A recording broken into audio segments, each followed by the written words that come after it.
Hello again. This is part 2 of the critical theory overview. I got cut off on the last one. I originally thought when I started doing these that it was a 10-minute window, but apparently it's a 15-minute window, so we'll try to get this last part in under 15 minutes. So I had left off with Marxism. This last slide is just questions that someone who is using a Marxist lens might apply to analyzing pieces of literature. So looking at the way that various classes are portrayed, what characters overcome oppression, whom does the work benefit, who has the money or power, does the work serve as a type of propaganda for the status quo, what does the work say about oppression, what's the author's social class, does that come into play in his or her depiction of characters and plot, values, and then are there any proposed utopian visions that are encountered in the piece of fiction. Alright, so we're moving on to feminism, and feminism is the one I have probably the most experience with because I have my graduate work was primarily in feminist works and works by women. So Mary Wollstonecraft, you might recognize her name here again. She is Mary Shelley of Frankenstein's mother. She was considered a proto-feminist or a feminist before feminism was really a thing. And Charlotte Perkins Gilman, who you've read for this class, Simone de Beauvoir, Betty Friedan, Gloria Steinem, Julia Kristeva. Those might be names that you have heard of or are familiar with. So what feminism attempts to do is critique patriarchal language and literature by exposing how these reflect masculine ideology. The notion is that we are living in a patriarchy, and by patriarchy it just simply means that we have a very patrilineal culture. If you think about the names that we use and are passed down, I have my husband's name, why don't I have my mother's name? We still assign more power and freedom and social class, social wealth to males in our culture. And the work of feminism is to try to, like deconstruction, like Marxism, to expose those differences. It is also concerned with how women, men, and people in between are portrayed in certain works of literature, and it also seeks to bring more women to the literary canon. So as I talked about in the first video, and the traditional canon being white and male and heterosexual, feminism has tried to add the voices of women writers to the canon. So some common tenets or structures of feminism. Women are oppressed by patriarchy economically, politically, socially, and psychologically. In patriarchy, woman is other. You will see references to, especially in 18th and 19th century literature, of women being one of two binaries, if you will. She is either the angel of the house, she is perfect, she is loving and doting and soft and pliant. Think of Victor Frankenstein's mother or his wife Elizabeth. They were very much depicted as women who were the ideal woman, if you will, or they will be a whore. They are the women who are desirous and sexually driven and who don't follow rules. And up until very recently, that is oftentimes the way women were depicted in literature and film. So feminism is also trying to add layers of complexity to the ways in which women are depicted. And if you think about the current Me Too movement with more women, more actresses, movie directors trying to give voice to women who have not been written into modern mainstream film. So we are dealing with issues of gender portrayal, again, power, who has it, who lacks it, and what do we do about it? The assumption is that we are pervaded by patriarchy, even though we might not think we are or acknowledge it, that gender is socially constructed. It is not just something that we're born with certain genitalia and we act a certain way, but we are taught to be certain things, just like the poem you read, Barbie Doll, which talks about how we are geared to be feminine or masculine based on what society tells us. The traditional canon lacks female roles, and Joss Whedon, if you're familiar with some of his works, Buffy the Vampire Slayer, Dollhouse, things of that nature, on why he writes strong female characters. His reply, which I love, is because you're still asking me that question, as if it needs to be asked.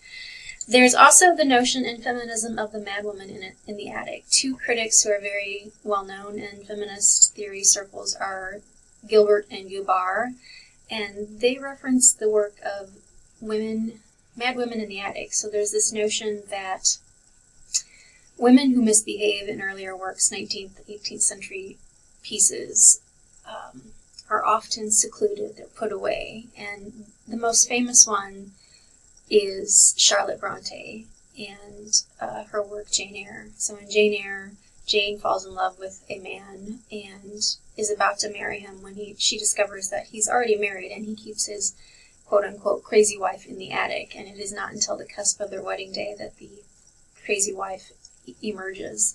And so this mad woman in the attic has come to stand in for all the repressed female desire and female ability.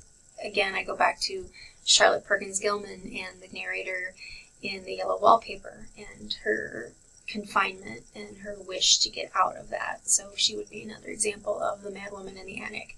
Feminism also began in mid-19th century with the drive to get women the right to vote. You have the second wave of feminism from the 60s to the 90s. I was a college kid during the 90s when that second wave was happening. And then the third wave is happening now, 90s to present day. Some typical questions a feminist theorist might ask: what's the relationship between men and women? How are the pair relationships, how are they displayed between the characters? How are they defined? What constitutes masculinity and femininity? Think about Girl and by Jamaica Kincaid. What does the work reveal about patriarchy? What does it say about sisterhood? How was it received by critics? We know that Mary Shelley's Frankenstein could not have been published under her name because she was a female. It would have been felt or seen as abhorrent, especially from a woman. Not to mention that it was seen as very eye-opening and very startling to readers during that time. So that's a little bit about feminism. Moving on to post-colonialism. Post-colonialism focuses on how major colonialists like the UK, Britain, America, many European countries have reached out and conquered or colonized smaller nations, and what they do to the cultures that they colonize and how that either eradicates the native culture or changes it considerably. So some common theorists associated with this movement would be Said, Spivak, and LeCapra. It is a more current, more recent theory movement from the 1990s to present. So this also plays on the notion of the immigrant, the refugee, the colonized as the other. You might hear phrases like the romanticism of the native. This is a criticism of a lot of 18th and 19th century literature, even 1940s to 1970s depictions of Native Americans in film, how we kind of make them this certain simplistic trope when they are just like everyone else, complex human beings with complex histories and language and culture and traditions. So what have we as colonizers done to these cultures? How have we affected them? The notion of the colonial hegemony, Western colonizers controlling the colonized, and in some areas of the world you still have Western countries that are colonizing. So it deals with oppression, post-colonial identity, othering people who are not necessarily native Westerners or who are not white oftentimes. Is there any uprising or resistance happening? What are the cultural differences that are depicted? Are there responses to,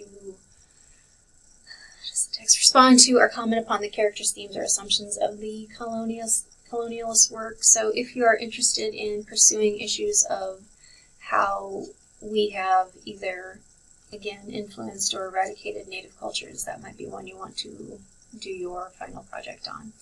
We get into New Historicism. This is sometimes called cultural studies. Foucault, Greenblatt, and Gertz would be theorists associated with this movement. So unlike new criticism or formalism, new historicism says we absolutely cannot divorce what is happening culturally and socially with a piece of art. That goes for things like literature and visual artworks themselves, even music. You could apply all of these theories to music too. New historicism says that we must look at what's happening at the time. So if you read Langston Hughes, if you read The Ballad of the Landlord or Harlem, his two pieces that you read, the two poems that you read, I asked you to look into the Harlem Renaissance, and a lot of you commented on, the way African Americans were treated during that time and how that even reflects what's happening today. So unlike formalism, new historicism says we have to pay attention to what's happening. We have to know who our authors are, where they're coming from, what kind of point of view they're representing. This also is meant to expose and help to give voice to people who might be marginalized. And then finally, you have gender studies or queer theory. So this began as an offshoot of feminism. Some of the theorists associated with this are Irigaray, Butler, Kosofsky, Sissou, Mulvey, and Edelman. It deals with the notion of not just depictions of man and woman, but also of, again, gender construction, people who do not identify as one gender or who might be queer, LGBT, the fact that these things are not fixed, that they're fluid, and that oftentimes the literary canon is entrenched in homophobic fear. The depictions of people who are not heterosexual are tragically stereotyped, and this gender studies queer theory seeks to try to expose that.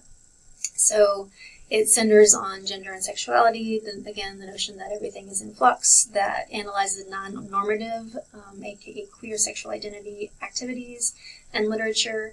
And if you have not heard of her work, Written on the Body by Jeanette Winterson is a short-ish novel that is written by a narrator who is genderless. We don't ever know whether the narrator is male, female, or transgender, and the narrator has romantic interactions with people of both genders, and so the attempt to write a piece of fiction like that, where it's not critical that we know, is groundbreaking. It was groundbreaking 10 years ago, it still is. So questions that you might ask if you are using gender studies or queer theory. So what does the work say about being masculine, about being feminine, about being bisexual? How is queer, gay, lesbian experience coded in texts that we read?